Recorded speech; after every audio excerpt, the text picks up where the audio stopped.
محمد بن قاسم سندھ فتح کرنے کے بعد گئے تو گئے کہاں؟ کہا جاتا ہے کہ سندھ کے حکمران راجہ ڈاہر کو جب الفاموی سالار محمد بن قاسم کے ہاتھوں شکست ہو گئی تو ان کی دو بیٹیوں سوریا اور پریمل کو محمد بن قاسم نے راجہ کی ہلاکت کے بعد خلیفہ ولید بن عبد الملک کے پاس دارالخلافہ بغداد روانہ کر دیا۔ خلیفہ ولید بن عبد الملک نے جب بڑی بیٹی سوریا سے خلوت کا ارادہ کیا تو سوریا نے چال چلی اور خلیفہ سے کہا کہ محمد بن قاسم پہلے ہی ان کے ساتھ خلوت اختیار کر چکا ہے، چنانچہ وہ اب خلیفہ کے شائنشان نہیں رہے۔ غصے میں خلیفہ کو تحقیق کا ہوش نہیں رہا اور انہوں نے اسی وقت محمد بن قاسم کے نام پروانہ جاری کیا کہ وہ جہاں کہیں بھی ہیں خود کو کچی کھال میں سلوا کر دارالخلافہ کو واپس ہوں۔ محمد بن قاسم نے ایسا ہی کیا اور دارالخلافہ کے راستے میں ہی 2 دن بعد ان کی موت ہو گئی۔ یہ کہانی کتاب فتح نامہ سندھ عرف چچ نامہ میں بیان کی گئی ہے۔ روایت کے مطابق اس کے بعد راجہ ڈاہر کی بیٹی کا ایک طویل خطاب ہے جس میں وہ محمد بن قاسم کی عادل حکمرانی کی گواہی دیتی ہیں مگر ان کی ہلاکت کی سازش ریچھنے کو اپنے والد کا بدلہ قرار دیتی ہے۔ اسی خطاب میں وہ محمد بن قاسم کے بارے میں بھی کہتی ہیں کہ انہیں فرمانبرداری میں بھی عقل سے کام لینا چاہیے تھا اور خلیفہ کو بھی کہتی ہیں کہ اسے بھی سنی سنائی بات پر اتنا سخت حکم جاری کرنے سے قبل تحقیق کر لینی چاہیے تھی۔ چچ نامہ کے مطابق راجہ ڈاہر کی بیٹی نے کہا، دانا بادشاہ وقت پر واجب ہے کہ جو کچھ بھی دوست دشمن سے سنے اسے عقل کی کسوٹی پر پرکھے اور دل کے فیصلوں سے اس کا موازنہ کرے۔ وہ مزید کہتی ہیں کہ پاک دامنی کے اعتبار سے محمد بن قاسم ہمارے لیے باپ اور بھائی جیسا تھا اور ہم کنیزوں پر اس نے کوئی دست درازی نہیں کی، لیکن چونکہ اس نے ہند اور سندھ کے بادشاہ راجہ ڈاہر کو برباد کیا تھا اس لیے ہم نے انتقامنہ خلیفہ کے سامنے جھوٹ بولا تھا۔ اس پر خلیفہ نے غضبناک ہو کر دونوں بہنوں کو دیوار میں چاند دینے کا حکم دیا۔ بنو الفامیہ کے دور میں سندھ فتح کرنے والے نوجوان سالار محمد بن قاسم اور مغل بادشاہ جلال الدین محمد اکبر کے دور کی مبینہ کنیز انار کلی کی موت کی کہانیوں میں خواتین کے دیوار میں چانوائے جانے کی قدر مشترک ہے۔ انار کلی کے بارے میں کہانی یہ منسوب ہے کہ اکبر بادشاہ نے انہیں شہزادہ نور الدین محمد سلیم بعد میں جہانگیر سے معاشقے کی وجہ سے دیوار میں چانوا کر ہلاک کروا دیا تھا، مگر انارکلی کے وجود کے بارے میں ہی مورخین کو شبہ ہے اور ان کے بارے میں تاریخی ثبوت دستیاب نہیں ہے، چنانچہ ان کی موت کی کہانی تو دور کی بات ہے۔ اور محمد بن قاسم اور راجہ ڈاہر کی بیٹیوں کی ہلاکت سے متعلق اس پوری کہانی پر بھی مورخین کو اعتراضات ہیں۔ تو پھر محمد بن قاسم کی موت واقعہ کیسے ہوئی اور مندرجہ بالا واقعے کی تاریخی حقیقت کیا ہے، اس پر بات کریں گے، لیکن اس سے پہلے کچھ محمد بن قاسم کی سندھ میں آمد اور فتوحات کا تذکرہ کرتے ہیں اور پھر یہ دیکھیں گے کہ محمد بن قاسم سندھ فتح کرنے کے بعد گئے تو گئے کہاں۔ محمد بن قاسم کے سپاہیوں کی مبینہ قبریں بلوچستان میں۔ اگر آپ کراچی سے گوادر جانا چاہتے ہیں تو اب پہلے تو RCD ہائی وے پر کوئی 2 گھنٹے کی ڈرائیو کریں گے، جس کے بعد بائیں جانب مکران کوسٹل ہائی وے کا آغاز ہوتا ہے جو اپنے آپ میں حیرتوں سے بھرپور سڑک ہے۔ یہیں پر تھوڑا آگے جا کر بائیں جانب ایک پتھر کی تختی پر لکھا ہے کہ یہاں فاحن سندھ محمد بن قاسم کے سپاہیوں کی قبریں موجود ہیں۔ نامور مصنف و محقق سلمان رشید کے مطابق یہ قبریں محمد بن قاسم کے ساتھیوں کی نہیں ہیں، کیونکہ 8ویں صدی میں عرب سندھ کے چوکنڈی قبرستان جیسی نقش و نگار سے مزون قبریں نہیں بنایا کرتے تھے، اور ویسے بھی قبروں کا یہ طرز تعمیر تقریباً 16ویں صدی کا قرار دیا جاتا ہے۔ ایک اور تحقیق کے مطابق یہ قبریں 18ویں صدی کے وسط سے تعلق رکھتی ہیں، اور اس کا تذکرہ منان احمد آصف نے اپنی کتاب ایباک آف کانکویسٹ میں بھی کیا ہے۔ مگر پاکستان میں محمد بن قاسم سے متعلق متنازع باتوں میں سے یہ صرف ایک بات ہے۔ مطالعہ پاکستان کی درسی کتب میں اکثر و بیشتر یہ پڑھایا جاتا ہے کہ پاکستان کی بنیاد اسی دن پڑ گئی تھی جس دن محمد بن قاسم نے سندھ کی سرزمین پر قدم رکھا تھا۔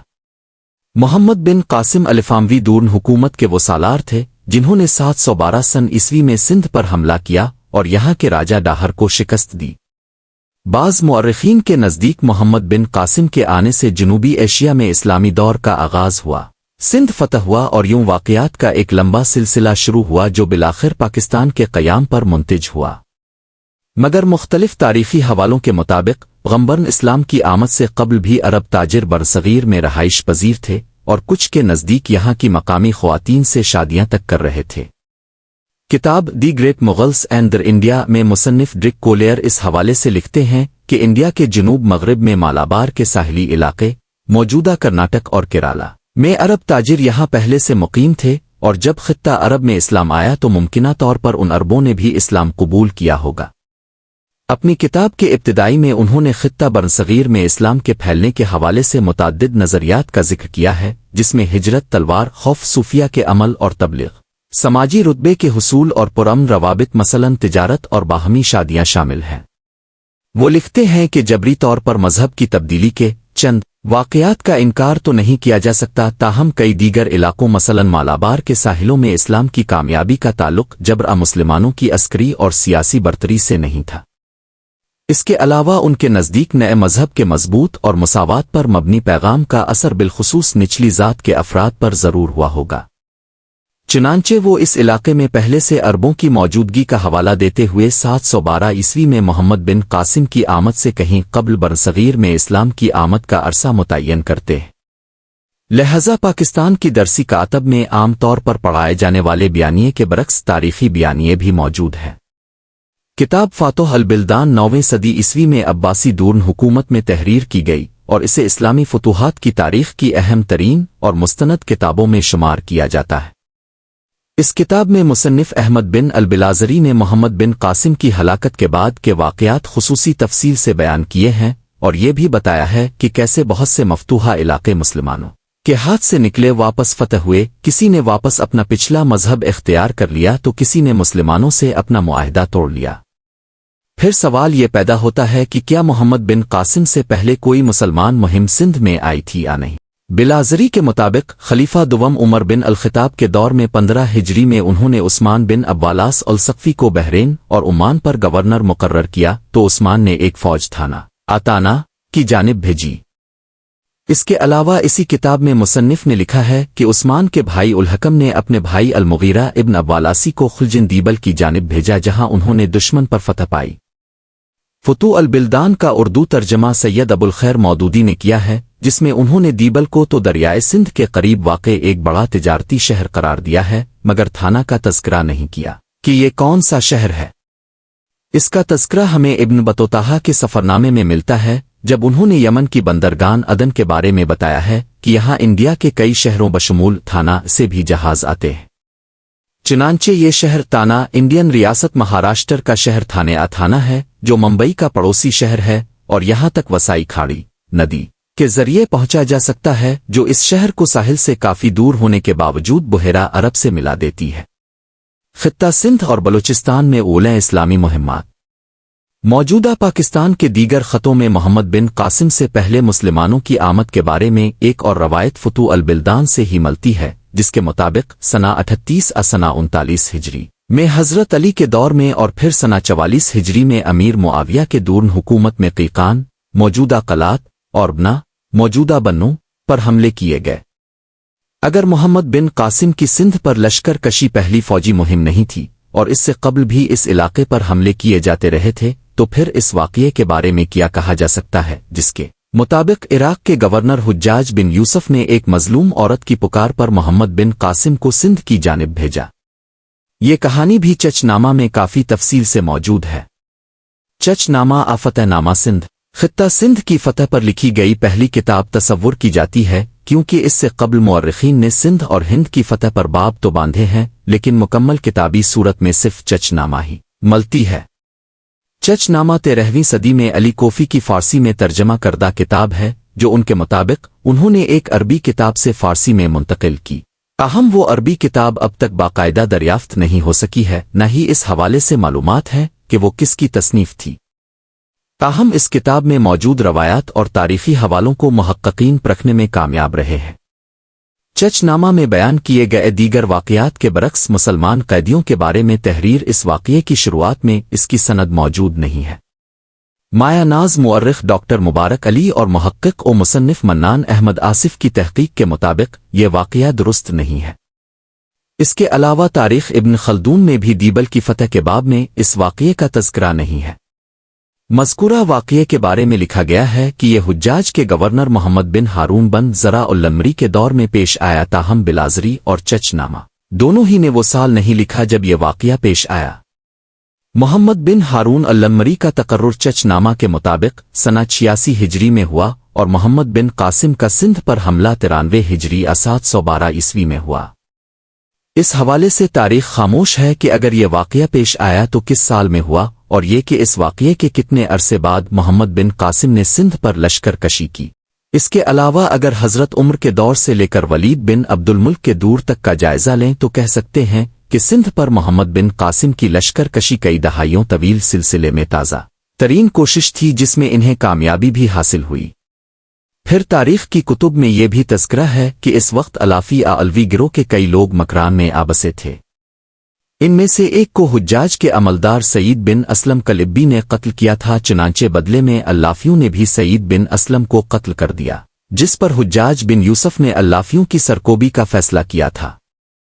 جب خلافت الفاموی کی طرف سے مکران میں بسے ان اللافیوں کے خلاف بار بار مہمات کی گئیں تو یہ لوگ سندھ میں راجہ ڈاہر کے پاس چلے گئے، چنانچہ یہ بھی ایک وجہ تھی کہ خود حجاج بن یوسف کے دور میں مکران اور سندھ کی طرف بنو الفامیہ کے مخالفین موجود تھے۔ اس کے علاوہ سندھ کی فتح کی اس مہم پر بلازری کے مطابق 6 کروڑ درہم خرچ ہوئے اور اس کے بدلے میں 12 کروڑ درہم کا مال غنیمت حاصل ہوا۔ چنانچہ منان احمد آصف اپنے ایک مضمون میں لکھتے ہیں، جب السند سندھ پر حملہ ہوا تو اس کا تعلق بنو امیہ کی شاخ مروان کے مالیاتی امور اباغیوں کے خلاف سرحدی خطے پر قبضے سے تھا، نہ کہ قزاقوں کی کسی رومانوی داستان سے۔ محمد بن قاسم کی ہلاکت کے بارے میں مشہور افسانہ چچ نامہ میں کہا گیا ہے کہ محمد بن قاسم کی ہلاکت راجہ ڈاہر کی 2 بیٹیوں کی سازش کی وجہ سے ہوئی، مگر اس حوالے سے ڈاکٹر نبی بخش خان بلوچ کا دعویٰ ہے کہ یہ کہانی من گھڑت اور افسانوی ہے۔ سندھ کے معروف محقق اور دانشور ڈاکٹر نبی بخش خان N.A. بلوچ نے چچ نامہ کی صحت اور اس میں موجود تاریخی حوالوں کے بارے میں جرح کی ہے۔ Doctor N.A. بلوچ کا چچ نامہ پر تحریر کیا گیا مقدمہ بھی اپنے آپ میں ایک پوری کتاب ہے، جس میں انہوں نے محمد بن قاسم کی ہلاکت اور پھر راجہ ڈاہر کی بیٹیوں کے بغداد کی کسی دیوار میں چاند دیے جانے کی کہانی کو کہانی ہی قرار دیا ہے، حقیقت نہیں۔ سب سے پہلے تو اس کہانی کے مطابق خلیفہ نے محمد بن قاسم کو دارالخلافہ بغداد بلوایا، حالانکہ اس زمانے میں بغداد کا وجود نہیں تھا بلکہ دارالخلافہ دمشق تھا۔ اس کے بعد اس میں لکھا گیا ہے کہ محمد بن قاسم کی موت خلیفہ ولید بن عبد الملک کے حکم پر ہوئی، تاہم بلازری اور دیگر مورخین کے مطابق یہ واقعہ خلیفہ سلیمان بن عبد الملک کے دور میں پیش آیا۔ بلازری کے مطابق ولید بن عبد الملک کی موت کے بعد سلیمان بن عبد الملک حکمران ہوئے تو انہوں نے صالح بن عبد الرحمن کو عراق کا والی اور یزید بن ابی کبشہ کو سندھ کا عملدار مقرر کیا۔ یزید نے محمد بن قاسم کو گرفتار کر کے صالح کے پاس عراق بھیج دیا، جہاں انہیں حجاج بن یوسف کے سابقہ انتظامی ہیڈ کوارٹر واسط کے ایک عقوبت خانے میں قید کر کے ایذا رسانیاں کی گئیں اور وہ ہلاک ہو گئے۔ اسی بیان کی تصدیق تاریخ ابن خالدون سے بھی ہوتی ہے۔ فاتح البلدان میں لکھا ہے کہ جب محمد بن قاسم قید میں تھے تو انہوں نے اپنے ساتھ ہونے والے سلوک پر یہ اشعار کہے، ہر چند کے میں واسط میں بروہے میں جکڑا ہوا ہوں، مگر کبھی میں نے ایران کے کتنے ہی شاہ سوار زیر کیے اور اپنے جیسے کتنے ہی پہلوانوں کو پچھاڑا ہے۔ ایک اور شعر جو محمد بن قاسم سے منسوب کیا گیا ہے وہ کچھ یوں ہے، انہوں نے مجھے ضائع کر دیا جوان بھی ایسا کہ مدن نبرد اور سرحد کا محافظ تھا۔ چنانچہ محمد بن قاسم کی معزولی اور ہلاکت سے اس دور میں ہونے والی سیاسی سازشیں اور آپسی دشمنیاں بھرپور انداز میں عیاں ہو جاتی ہے۔